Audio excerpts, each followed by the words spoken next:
전산세무 2급인데 세무 2급은 회계 1급을 포함한 겁니다. 여기 일반 전표 입력 시 유의사항이라고 되어 있어요.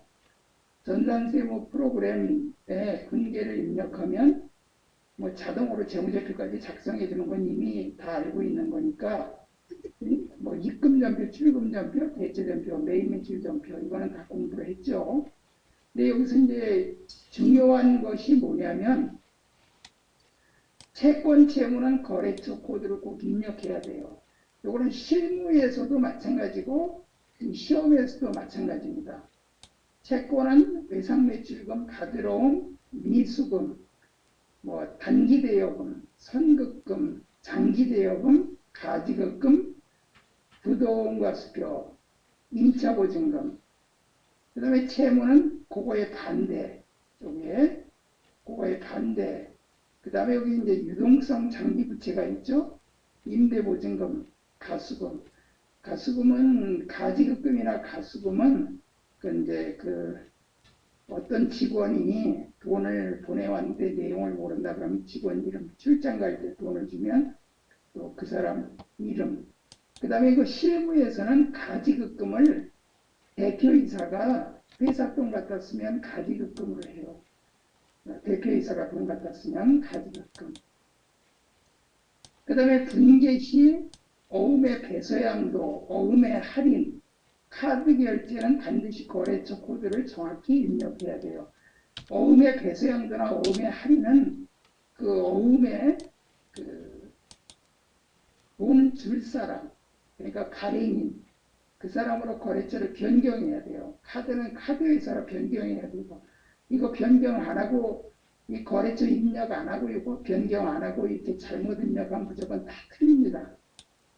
그 다음에 이제 적요 입력은 생략하지만 분계 꼭 입력하는 경우는 뭐 복리후생비나 접대비나 기부금으로 상품이나 원재료 제공품 제품을 줄 때, 지금 이번에 터키, 튀르키예 이번에 지진 났잖아요. 한국에서도 물품을 많이 제공을 하거든요. 돈도 보내지만 그 회사 상품을 갖다가 보내줬다고 이제 기부금이 되겠죠. 기부금 요거.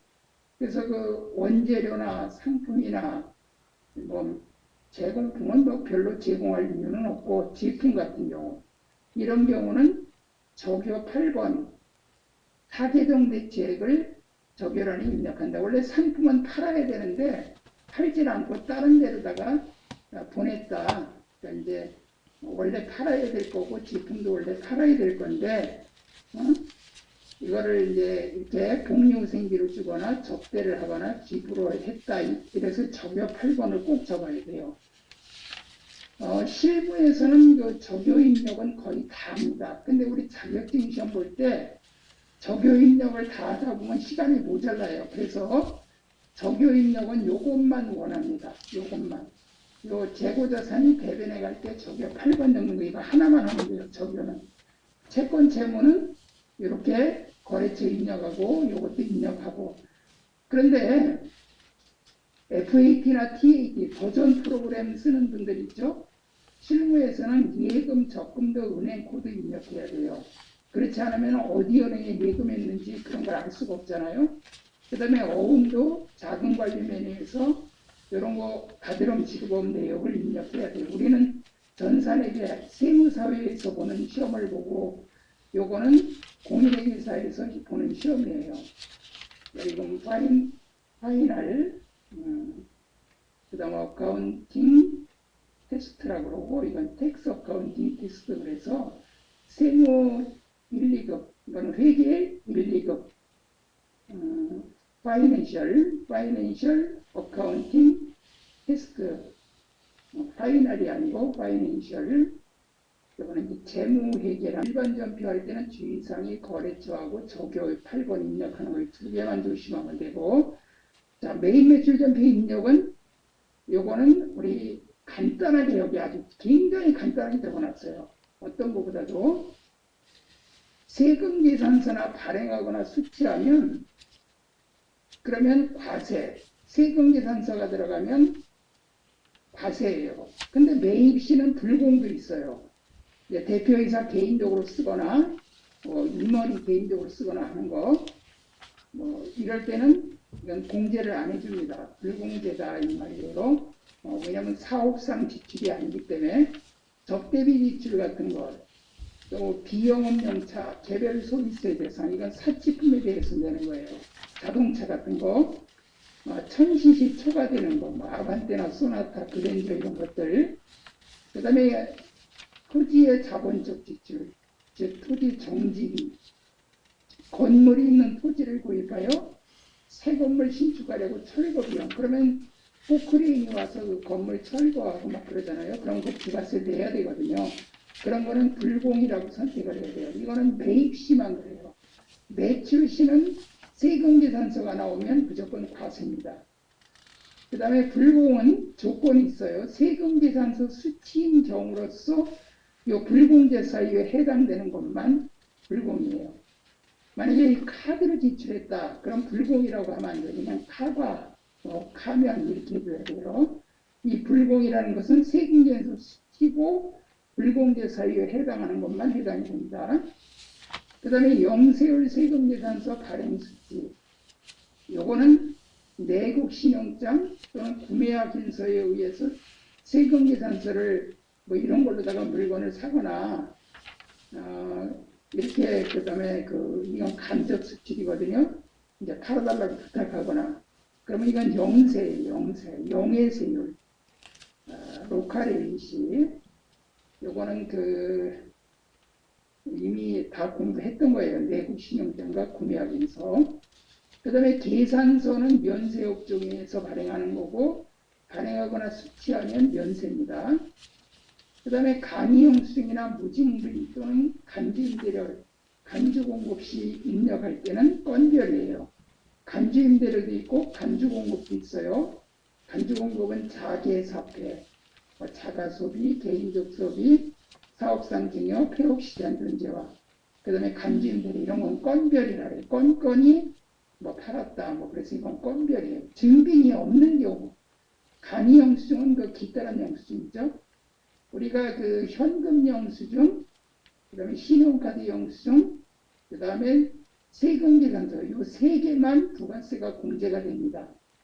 그 다음에 직수출은 뭐냐면 세금계산서를 발행하지 않고 직접 수출하는 거예요. 우리나라 대기업들은 외국에 지점들이 다 있어요. 그렇기 때문에 바로 직접 수출할 수가 있거든요. 그 다음에 요거는 이제 수출할 매출하는 경우만 있어요. 세관장이 발행한 세금계산서 수치. 자, 외국이 소비지국의 과세 원칙에 따라서 물건을 수입하는 나라에서 부가세를 내야 되거든요. 그럼 이제 세관을 통과를 할 때 세관장한테 부가세를 내고서 물건을 받아야 돼요. 물건값은 원래 수출하는 사람, 물건 파는 사람한테 주지만 세관장한테는 세금계산서를 받고 돈을 지급해야 돼요. 부가세를. 그러니까 수입인데 세관장이 나오면 수입이에요. 세관장이 나오면 수입이고 개별 소비세 자동차 수입시는 불공. 이건 자동차를 수입할 수도 있거든요. 불공. 부가세만 분개를 해. 관세는 관세 이런 거 여기는 별도로 이제 취득하는 재비용은 저기에 가산하는데 취득원가에 그 다음에 카드 전표의 발행과 수치는 카과, 면세인 경우는 카면, 현금 영수증의 발행 수치는 현과, 현금 영수증이니까 면세인 경우는 현면. 그 다음에 이게 제일 중요합니다. 밑에 두 개가 매출 시 외화 환율은 선적일, 동그라미 치세요. 선적일의 기준환율 또는 제종환율.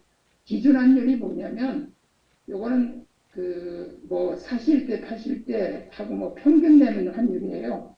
선적 배에다가 실어서 보내는 그 날짜의 환율로 해야 돼요. 제종환율은 요 기준환율은 우리나라하고 달러의 기준으로 잡는 거고 제종환율은 달러, 엔화, 유로화 그러니까 외국 환율끼리도 고려의 환율이에요. 보통 기준환율로 외우는데요. 근데 여기서 조심할 점이 이게 제일 중요합니다. 미리 받아 원화로 환가한 경우는 환가액을 매출로 계산.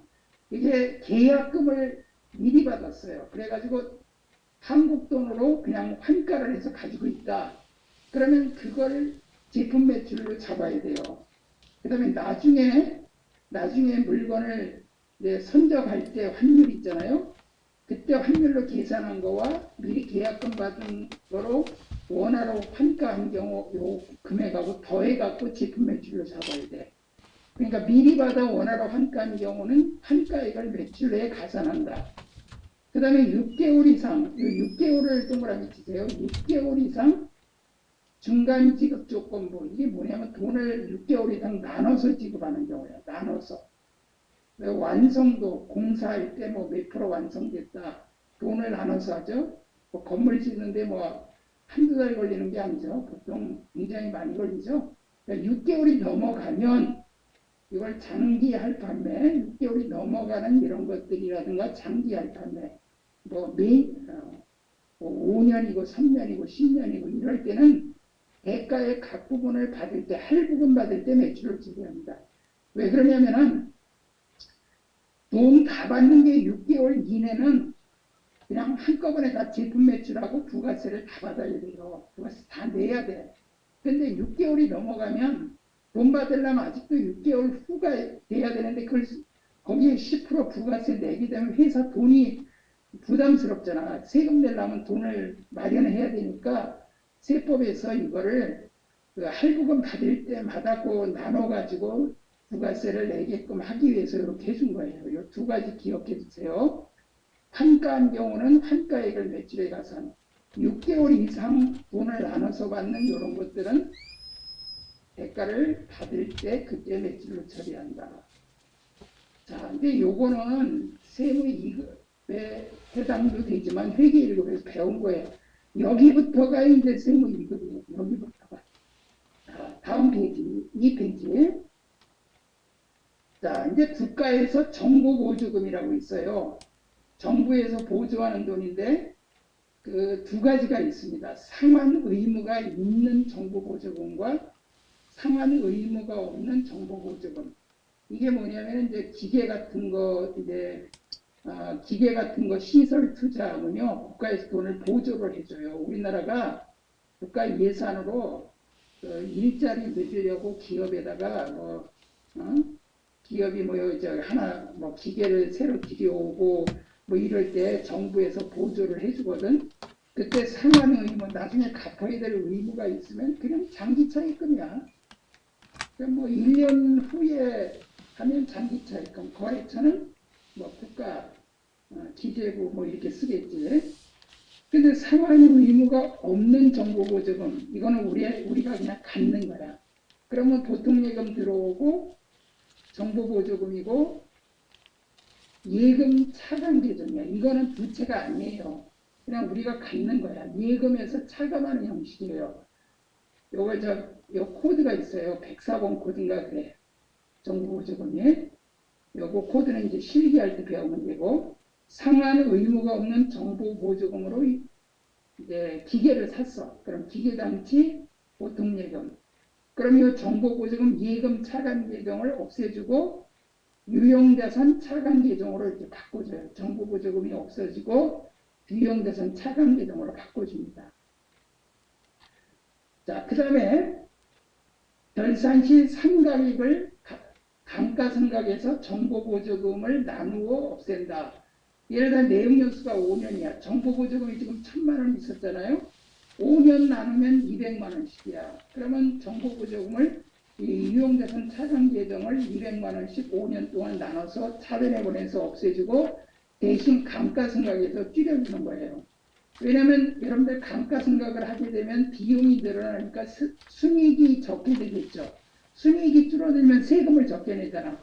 그러니까 비용으로 다 인정을 안 해준다고. 니네 정부에서 돈 보조받았으니까 세금은 더 내. 뭐 그러는 거야, 이게. 그러니까 비용에서 빼줘야 돼, 이렇게. 자, 유형자산 차감계정. 감가상각 2개. 근데 이제 이거를 5년째 초에 처분했어. 정보보조금 잔액을 차변에 없앤다. 4년 상각을 하고 없앴어. 그럼 기계장치가 만약 예를 들어서 1억짜리다. 근데 감가상각 누계가 8천이다. 왜냐면 이제 감가상각 누계 8천이다. 그럼 현금으로 3천을 받았다. 그러면 감가상각 누계 요거는 이제 전체 기계 가액이고 그 중에 일부를 정부보조 받은 거거든요. 그러니까 현금으로 3천 받았어. 그럼 1억에서 8천 빼면 요거 2천만 원짜리가 장부가액인데 이걸 3천 받았으니까 1천만 원 이익 받잖아. 근데 여기 정부보조금이 200만 원이 남았단 말이야. 여기 4년 상각이 있고 5년 상각인데 1년치 200만 원이 남은 것도 없애줘야 돼. 그러면 요 차변에 대변 뺀 게 처분 이익이 되는 거예요. 유용자산 처분 이익. 이 정보보조금은 시험에 그렇게 잘 나오진 않아요. 어쩌다가 한번 나올 수 있고 실기 문제에서 한번 어쩌다가 나올 수 있기 때문에 요 유용자산 차감 계정하고 예금 차감 계정 코드 선택을 좀 잘해야 돼. 요 코드 선택 이거 밑줄 걸으세요. 코드가 달라요. 똑같은 정보보조금인데 코드가 달라. 요 실기로 한번 보여줄게요.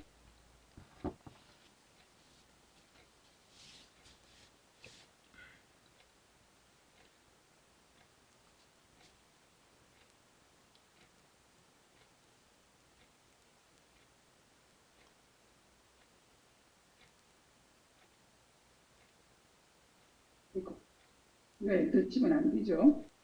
방향키로 가야 되는데. 자, 요게 1,000만 원짜리라고 합시다. 대변은 뭐 현금이라고 합시다. 그러면 여기 차변에 정부보조금을 없애준다고. 정부보조금. 정부보조금이 없으면 국고보조금. 자, 여기서는 계정을 안 만들어 놨어. 정부보조금이 없으면 국고보조금. 거기다 써놓으세요. 정부보조금 밑에다가 국고보조금. 그렇게도 계정이 나올 수 있어. 그러면 코드가 이제 선택이 되거든. 코드가. 그러면 코드를 그걸 선택을 잘 해줘야 돼요.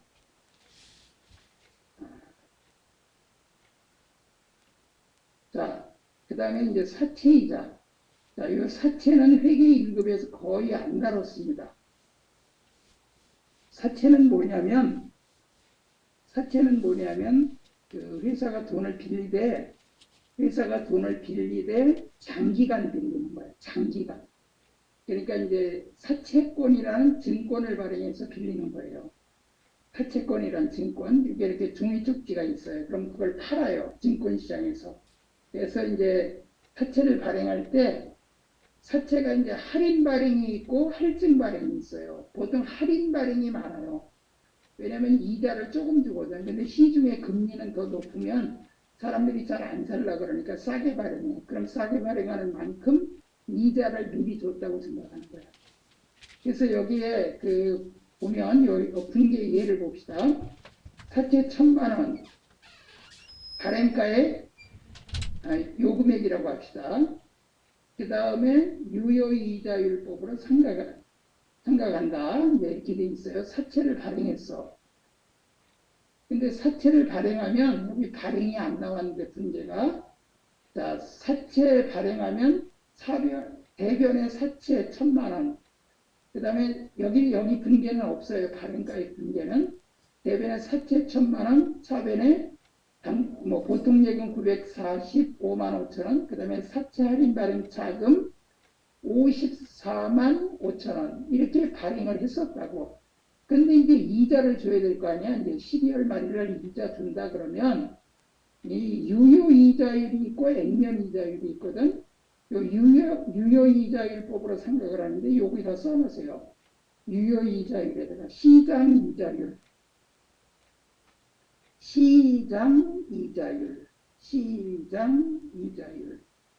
유효이자율이 시장이자율이에요. 우리가 그 액면이자율은 회사가 주겠다는 이자고 유효이자는 시장이자예요. 그러니까 싸게 발행했지. 회사가 주겠다는 건 3%인데 시장이 5%니까. 그러면 어떻게 계산하냐면 요 94550 여기다 공식 쓰세요. 밑에다가 945만 5천원 곱하기 0.05 이퀄 47만 2,750원.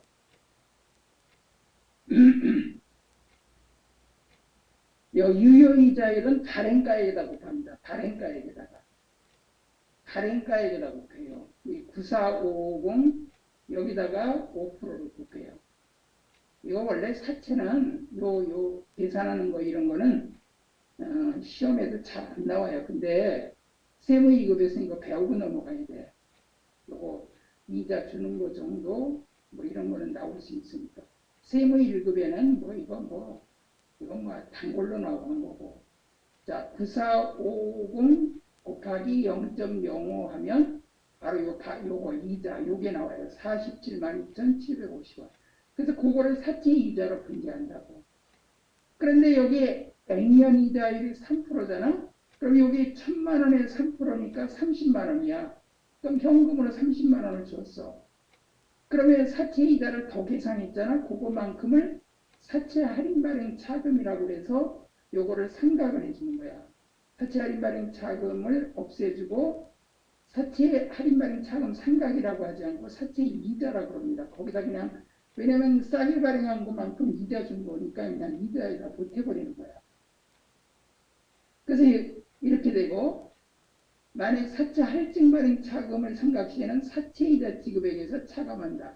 할증 발행 차금은 이쪽에 차변에 오기 때문에 여기서 빼줘야 돼요. 할증 발행 시 사채 이자를 미리 지급한 것이라서 그러니까 할증 발행은 비싸게 발행한 거는 비싸게 발행했다. 내가 돈을 더 받았다. 요거 좀 잘못됐다. 미리 받은 것이라서 요거 고쳐요. 미리 받은 것이라서. 할증 발행은 내가 돈을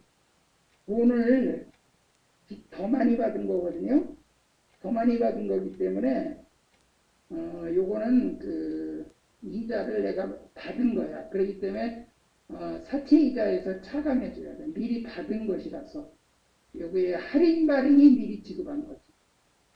자, 그 다음에 사채 상환, 이건 빚을 갚는 거야. 사채 상환 시에 사채 할인 발행 차금 또는 할증 발행 차금 잔액이 있으면 없애준다. 사채 2천만 원을 2,500에 조기 상환하고 보통 예금에서 지급하다. 좀 어려울 수 있어요. 여기는 그냥 한번 훑고 넘어가는 거니까 어렵게 생각하지 말고 그냥 이런 게 있구나 이 정도만 알아두세요. 지금 여기 세무이급에 나오는 건요. 시험에 잘 나오는 게 아니고 어쩌다가 가끔 나오는 거고 알아야 되기 때문에 설명하는 거지. 여러분들이 이거 꼭 몰라도 상관없어요. 2급 합격하는데. 그런데 참고로 알아두세요. 사채는 두 채다. 2천을 2,500에 상환해서 그럼 사채가 2천이 오고 보통 예금이 2,500 나가는 거 이건 알잖아. 이건 알고 있잖아. 그 다음에 사채 할인 발행 자금 미상각 잔액은 150 있으니까 할인 발행 자금을 150을 대변에 보내서 없애야지. 왜냐면 할인 발행 자금은 사변에 있던 거니까 싸게 발행한 거니까 그럼 요거만큼 사채 상환 손실로 분기를 해주면 돼요. 요게 세무 1급에 나왔던 문제예요. 세무 1급에 요게 세무 1급 문제. 근데 회계 1급하고 세무 2급에는 이렇게 계산하는 문제보다는 요게 나와요.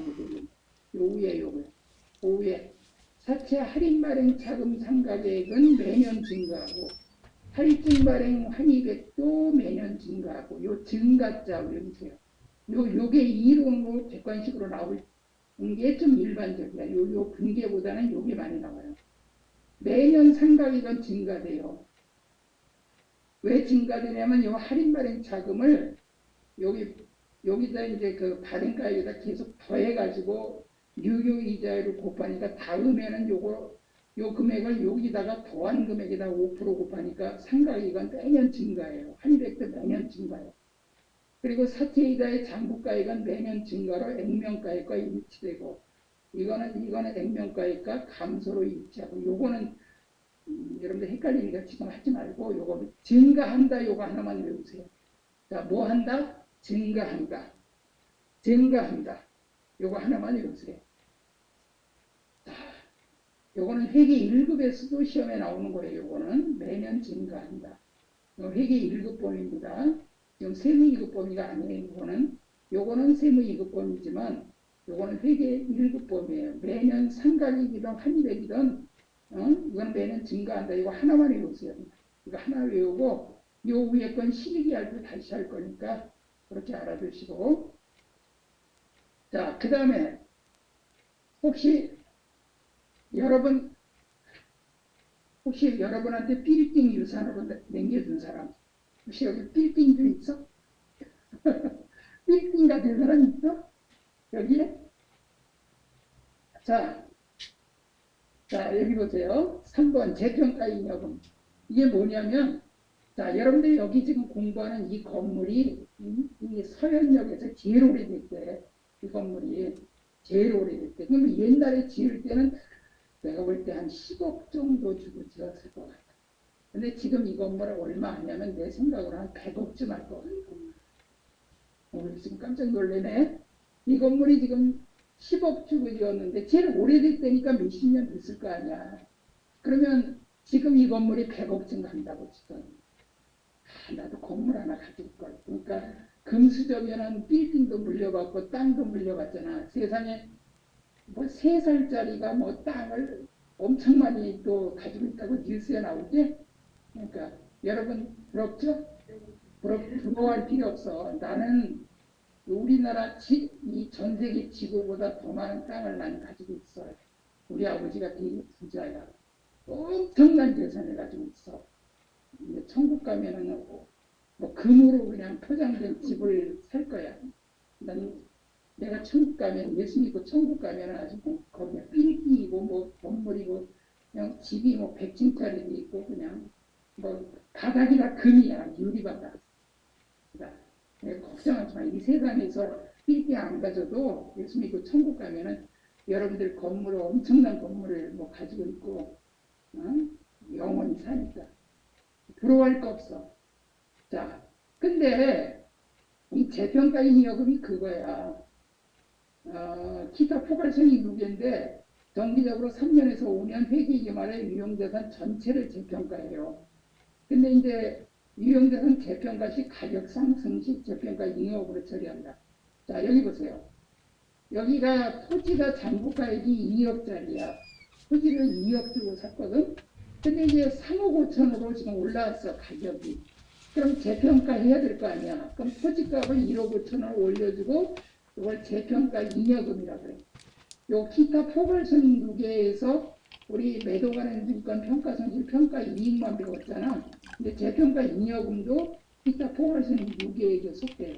그러니까 여러분들이 회사는 무조건 3년에서 5년에 한 번씩 재평가 하도록 돼 있어. 만약에 가격이 떨어지면 또 줄여야 되겠지. 그럼 그때는 재평가 잉여금을 없애주는 거야. 알겠죠? 재평가 잉여금. 자, 유형자산 재평가는 정기적으로 하되 하락시는 재평가 잉여금과 먼저 상기하고 재평가 손실을 하자. 자, 전에 1억으로 재평가한 건물의 가치가 하락되어 4천으로 재평가하다. 그럼 건물이 얼마가 줄었어요? 6천만 원이 줄었지? 건물은 6천이 줄었어요. 근데 재평가 잉여금 잔액이 2천이 있었단 말이야. 그럼 재평가 잉여금을 먼저 2천을 없애주고 나머지는 재평가 손실로 하는 거예요. 이렇게. 요거 이해가죠? 분개하는 거. 잉여금을 먼저 퉁치고, 내가 앞으로 퉁친다는 말을 좀 많이 할 거야. 퉁치는 건 없앤다 이거예요. 이걸로 먼저 퉁치고 나머지는 재평가 손실. 재평가 손실은 영업이 비용이야. 단기 비용이야.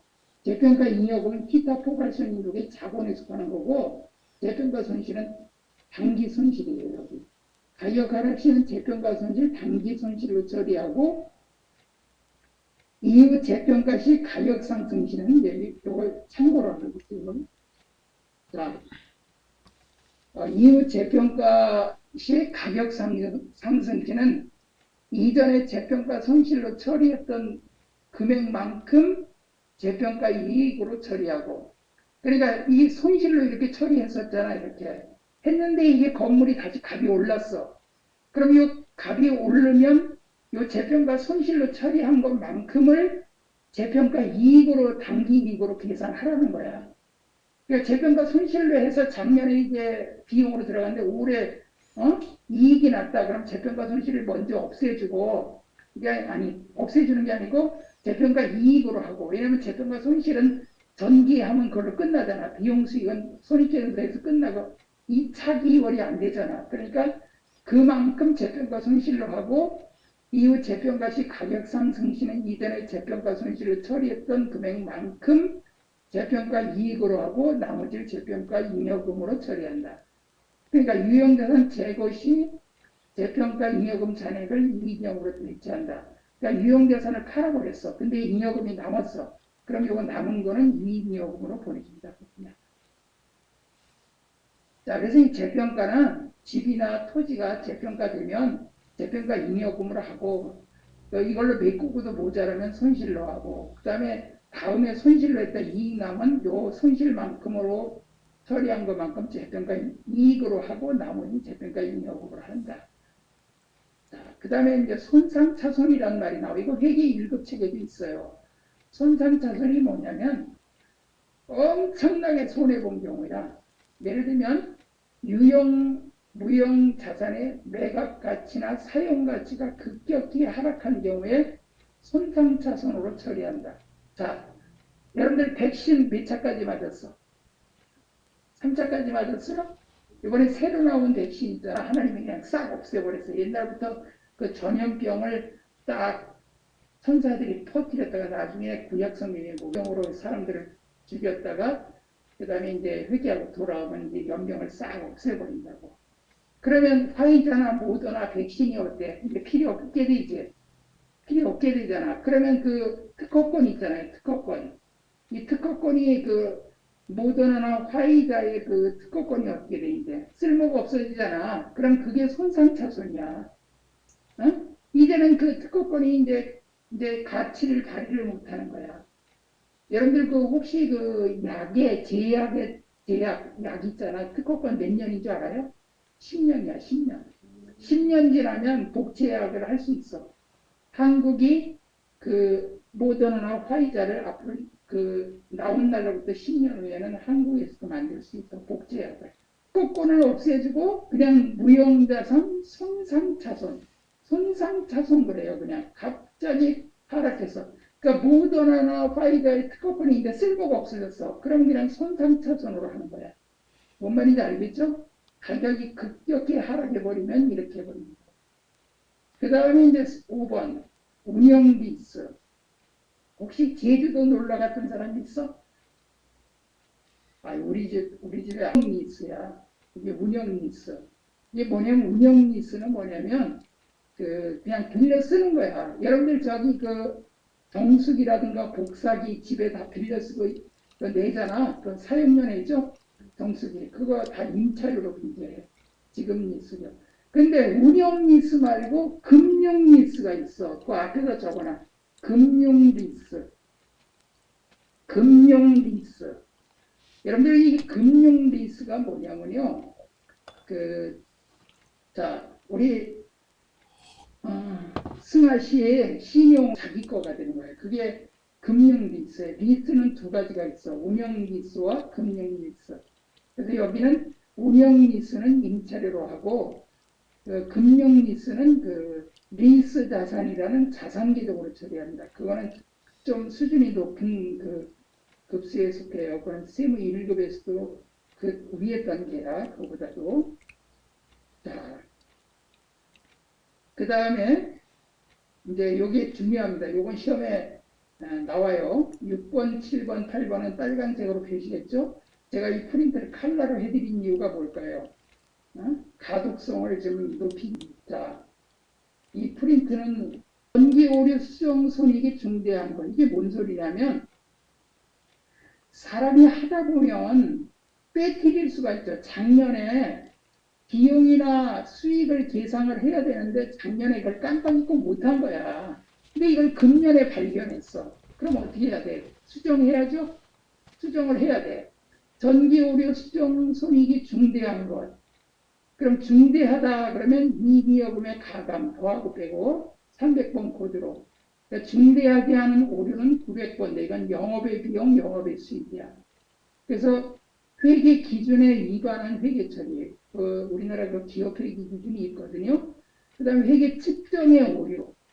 측정은 금액 측정이에요. 금액 계산의 오류.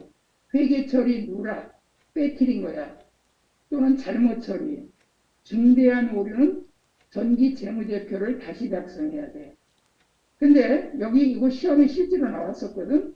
자, 중대한 오류는 300번대 코드 이익요금의 플러스 마이너스. 중대하지 않은 건 900번이야. 분계 보세요. 분계. 자, 오류상. 전기의 기계장치에 대한 감가상각을 누락한 경우에 분계.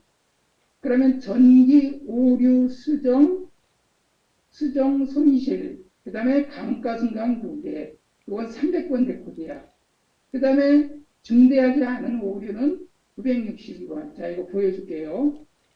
자, 여기 실기할 때 아무거나 선택을 하고, 자, 일반된 표 입력할 때 03월 01일 답변에 전기, 자, 여기 보세요. 오류 수정 손실이 두 개가 있죠. 두 개가 있죠. 이렇게 두 개 있는 거 선택을 잘해야 돼.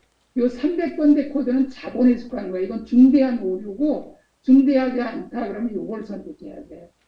그리고 요거 10만 100원인데 요게 대변에 감가상각 누계, 설비장치 요거를 안 해줬다는 요렇게 분리하는 거야.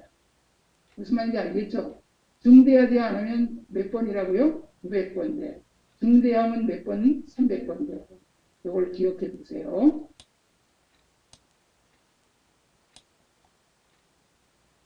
그래서 요거는 실제로 회계 1급 시험에도 나왔었고요. 세무 2급 시험에도 나와요. 이거는. 자, 요거는 지금 제가 요거 해드리는 건 세무 1급에만 새로 나온 거예요. 회계 1급하고 똑같아요. 그 다음에 이제 요거 마지막으로 회계 정책의 변경. 회계 정책. 앞으로 우리가 정책을 이렇게 할 거야 하는 거는 뭐냐? 재고자산의 평가 방법의 변경. 선입이냐 후입이냐. 우리 재고자산 평가 방법이 선입선출법, 후입선출법이 이동평균법, 총평균법 그런 거 있죠? 그런 거 변경하는 건 그게 정책의 변경이에요. 유가증권의 취득단가 변경, 이동평균법, 총평균법 두 가지만 할 수 있거든. 그 다음에 통화표시 우리나라 원화지 원화. 근데 만약에 우리나라 그 재무제표를 달러로 표시한다. 그럼 이런 거는 되게 정책의 변경이야. 이거는 소급법 적용이야. 이익여금 수정. 그러니까 소급해서 전기 재무제표를 수정해야 돼. 유형자산의 평가 모형 변경. 원가로 다면 계산하는 거고 재평가 모형으로 변경. 그러니까 우리는 이제 몇 년에 한 번씩 재평가하겠다. 앞에서 배웠죠? 재평가하겠다. 이렇게 하는 거는 그게 정책의 변경이야. 이건 객관식 시험으로 나올 수 있어요. 그래서 재고자산하고 유가증권이다. 이렇게 기억하시고 회계 추정의 변경은 전진법으로 변경. 이제 앞으로 이제 현재부터 앞으로만 이제 바꾼다 이 소리야. 여기 앞에다 써놓으세요. 회계 추정의 변경 앞에다 금액 변경이라고 쓰세요.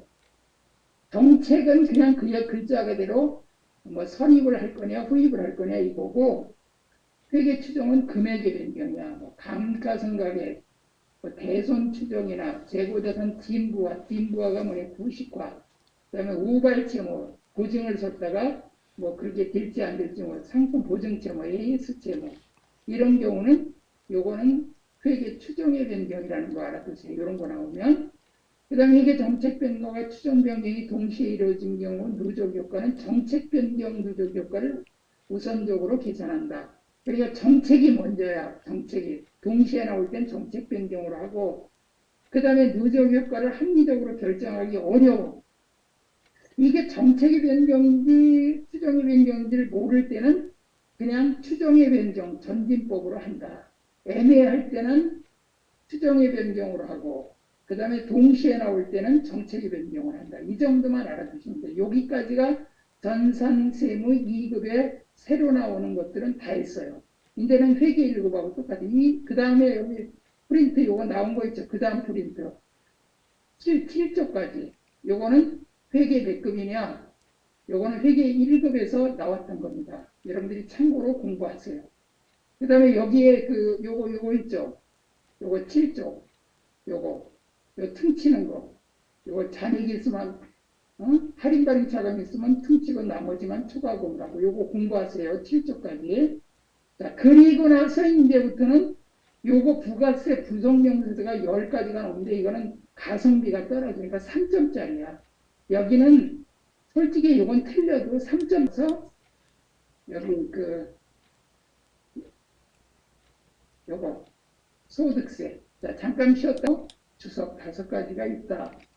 주석에는 거기 20쪽 보세요. 주석에는 재무제표 작성 기준 및 유의적인 뭐냐면 중요한 거래와 회계 사건의 회계 처리에 적용한 회계 정책, 이 기업 회계 기준에서 주석 공시를 요구하는 사항. 공시라는 거는 알리는 거예요. 알리는 거. 주주나 채권자들한테. 그 다음에 거기에 재무상태표 손익변수 등의 표시되지 않은 사항으로서 재무제표를 이해하는 데 필요한 추가 정보. 이 주석은 해석하는 거예요. 여러분들 책 보면 책 밑에다가 해석 같은 거 달잖아요. 그런 거예요. 그리고 저기 19쪽에 보세요. 현금 흐름표라고 있죠. 현금 흐름표는 현금주의예요.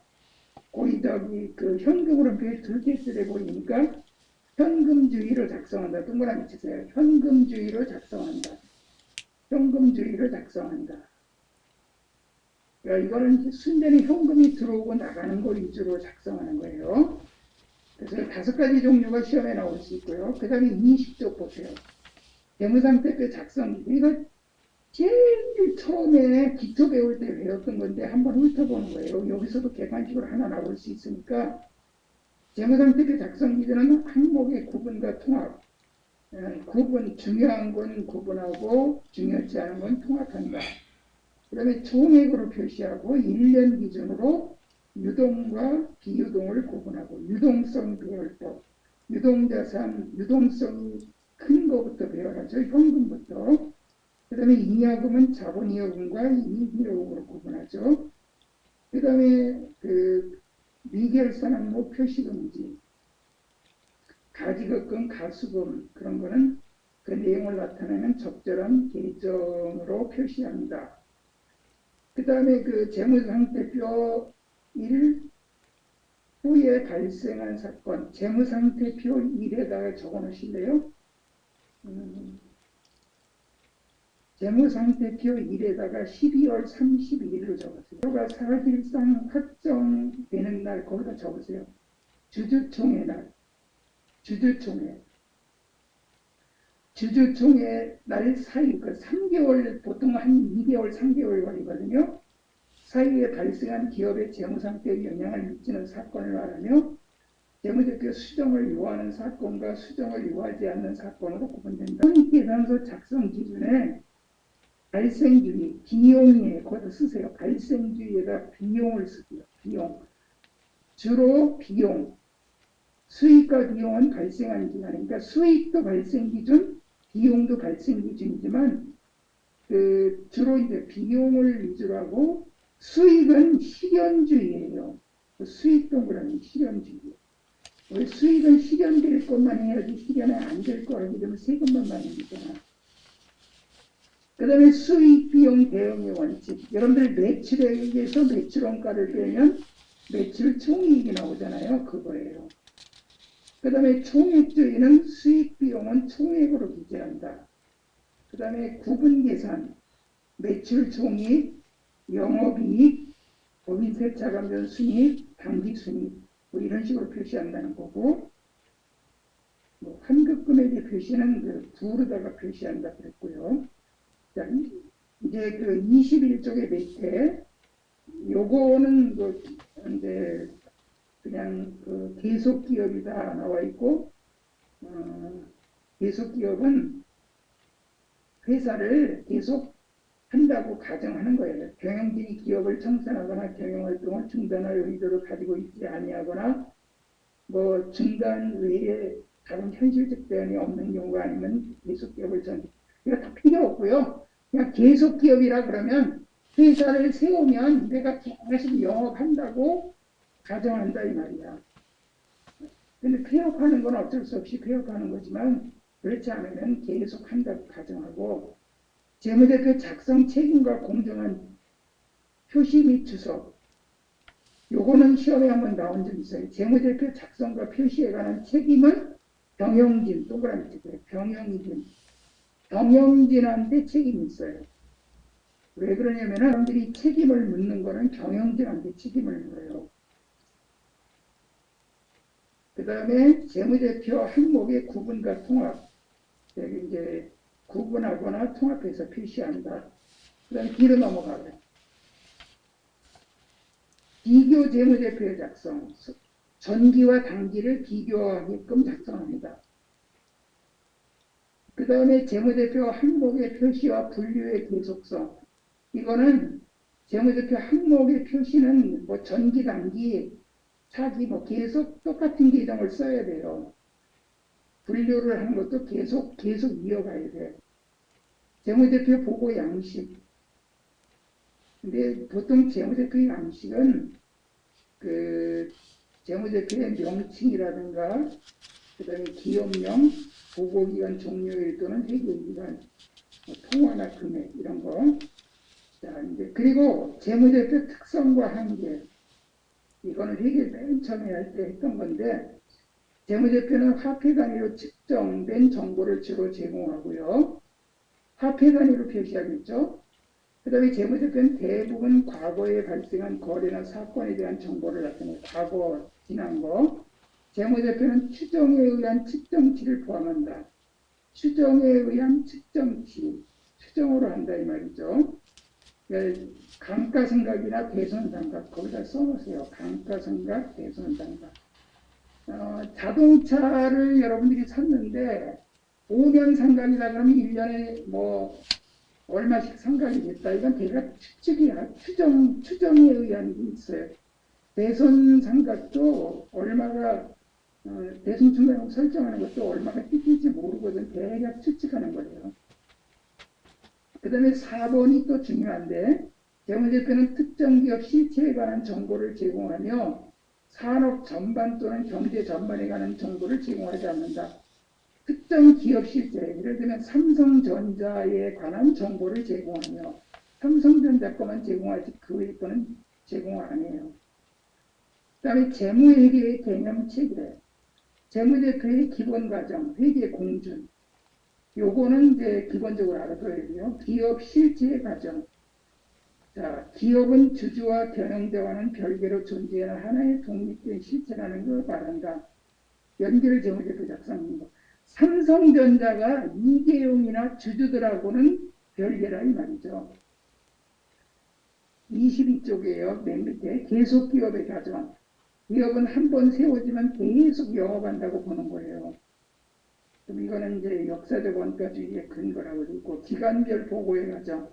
이거는 1년에 한 번씩 뭐 이렇게 결산을 하게 돼 있죠. 이제 발생주의 채택의 근거라고 할 수 있어요. 이 세 가지가 회계의 기본 과정, 기본 전제 조건이야. 회계 공준이라고 해요. 자, 그 다음에 제일 중요한 게 이제 그 23쪽까지만 설명할 거예요. 자, 이건 뭐냐면은 회계 정보는 이해가 가능해야 돼요.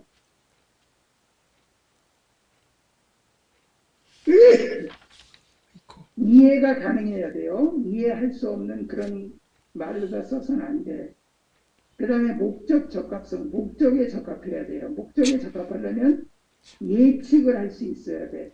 예측 가치가 있어야 되고, 피드백 가치, 피드백은 뭐냐면 반성하는 거예요. 내가 투자했는데, 아이고, 이거 투자 잘못했네. 다른 회사 투자해야 되겠네. 뭐 이렇게 수정할 수 있는 그런 그 근거가 되는 거고, 적시성은 내가 이번에 투자하려고 그러는데 삼성전자가 이번에 어떻게 되고 있나? 뭐 이렇게 이제 적시에 그 회사를 알 수 있도록. 그래서 삼성전자는 3개월에 한 번씩 공시를 해요. 이제 분기재무제표, 간기재무제표 6개월에 한 번씩이든 3개월에 한 번씩. 그래가지고 보너스를 많이 준다잖아. 이번에 은행이 이익이 많이 났다고 뉴스에서 봤죠? 은행이 이익이 많이 나니까 은행 직원들 보너스를 엄청 준다고요. 믿을 만한 표현에 충실해야 돼요. 그 다음에 검증 가능성. 검증을 할 수 있도록 검증 가능하게 만들어야 돼. 다음에 중립성. 이거는 그 주주나 채권자들한테 그 한쪽에 치우치게 해서는 안 된다는 얘기야. 중립을 지켜야 된다는 얘기야. 채권자들은 회사가 안정적인 걸 원하고 주주들은 이익이 많이 난 걸 원하죠. 배당 많이 받아갈 거니까. 그래서 이거 외울 때 그 목적 예피 목적 적합성의 목 동그라미, 그 다음에 적시성의 적 동그라미, 예측가치 예의 동그라미, 악자의 동그라미죠. 피드를 같이 해서 목심 십자가 이렇게 느낌으로 우리가 그걸 믿음으로 구원을 받았다. 그게 기독교 의리예요. 그리고 목적 예피 있고 그 다음에 신표 검증, 악자 동그라미 쳐봐. 신표 검증. 표를 믿으려면 검증 가능해야 돼. 신표 검증. 신표 검증. 이렇게 외우라고요. 목적 예피 신표 검증. 요거 시험에 나오면요. 2초도 안 걸려. 목적 예피 신표 검증을 딱 외워버리면 다음 중 서로 다른 거는 서로 다른 하나는 그러면 표현의 중실성, 검증 가능성, 중립성 나오고 적시성이 나와. 그러면 신표 검증인데 적시성이라 이렇게 답을 금방 골라낸다고. 비교 가능성은 기업 간 비교도 가능하고 기관별 비교도 가능하고. 그 다음에 그 밑에가 제일 중요합니다. 목적의 비신표 검증은 외우셨죠? 주요 질적 특성의 상충관계, 목적 적합성, 신뢰성. 자산의 평가 방법은 목적 적합성은 시가를 기준으로 해요. 시가법. 신뢰성은 원가법을 기준합니다. 왜냐면 그 시가법은 이번에 그 여러분들 아파트 값이 집값이 막 떨어졌잖아. 앞에 정권에서는 집값이 엄청 올라갔지. 그때 이번에 집값이 막 떨어지지. 그러니까 이게 믿을 수가 없는 거야. 시가는. 근데 원가법은 믿을 수가 있다 이 말이죠. 수익의 인식 방법의 진행 기준. 목적적 적성은 이제 공사 같은 거 할 때 진행할 때 70% 진행됐다 그러면 70%만큼 이득을 받다. 그게 현재 이득이 얼마냐? 그런 목적 적합. 그러니까 투자를 하는 그 목적에 적합하도록 진행 기준으로 해야 되고, 그래도 완성을 해야 확실한 이득이 아니냐. 그래서 완성 기준이 신뢰성이고, 그 다음에 손익 인식 방법은 발생주의, 목적 적합성은 발생주의고, 신뢰성은 그래도 현금을 받아야 확실한 이득 아니냐. 그래서 현금주의고, 정보 보고 시점은 등기반 비재무제표가 목적 적합, 신뢰성은 결산 재무제표. 여기 시험에 나온 적 있어요. 자, 뒤로 넘어가 보세요. 뒤로 넘어가 봐요. 회계 정보의 제약 요인의 비용과 효익 대비. 비용이 더 크면 안 돼. 효익이 더 커야 돼. 여러분들 타이레놀을 해열제로 먹잖아. 타이레놀이 부작용이 굉장히 많아요. 근데 그래도 열을 내린다. 그래서 타이레놀을 먹는 거예요. 그러니까 효과가 부작용보다 크기 때문에 약을 먹어요. 그 백신도 맞으면 백신 맞고서 죽는 사람도 있었잖아. 그렇지만 백신의 효과가 크니까 백신을 맞는 거거든. 그래서 그 효익이 더 커야 돼요. 그 회계 정보를 만드는데 그 효익이 이득이 더 커야 돼요. 비용보다. 그래야 효과가 있어요. 중요성은 중요한 거는 반드시 표시하지. 중요한 건 반드시 표시하고 중요하지 않은 건 표시를 할 필요가 없다 이거예요. 그 다음에 보수주의라고 있거든. 이건 개념만 알면 돼. 보수주의가 뭐냐면 회사가 이익을 적게 표시하는 거야. 가능하면 이익을 적게 표시해. 그래야 세금을 적게 내거든. 여러분들 회사 이익 많이 났다가 뭐 많이 내? 세금 많이 내고 배당 많이 하면 기업이 부실하듯이. 그래서 보수주의는 이익을 적게 표시하는 거예요. 근데 이거의 반대가 뭔지 아는 사람? 이거 맞춰봐. 혹시 들어봤어요? 분식회계라고? 분식회계는 이익을 많이 표시하는 거야. 그랬다가 그 기업보다 이익을 많이 표시하는 거야. 그래가지고 이익을 많이 표시해서 빼돌리고 막 그런다. 그 다음에 재무제표의 인식과 측정, 역사적 원가의 원칙, 이거 옛날에 사온 거고, 수익 인식의 측정, 원칙, 실현 요건, 가능 요건, 그냥 읽어보세요. 수익 비용 대응은 전 수익과 비용을 서로 대응하는 거고, 완전 공시는 완전히 공시한다는 거고, 거기 그 다음에 재무제표 측정은 취득원가는 사원 가격이고 공정가액은 시가액. 거기다 적어놓으세요. 공정가액은 시가.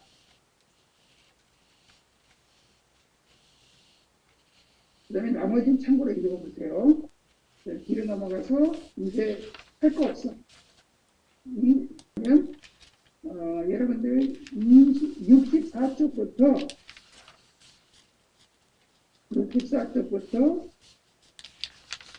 84쪽까지 요 이론 객관식 문제는 여기 설명이 있거든요. 요거는 여러분들이 지금부터 여유를 가지고 이 문제를 푸세요. 한꺼번에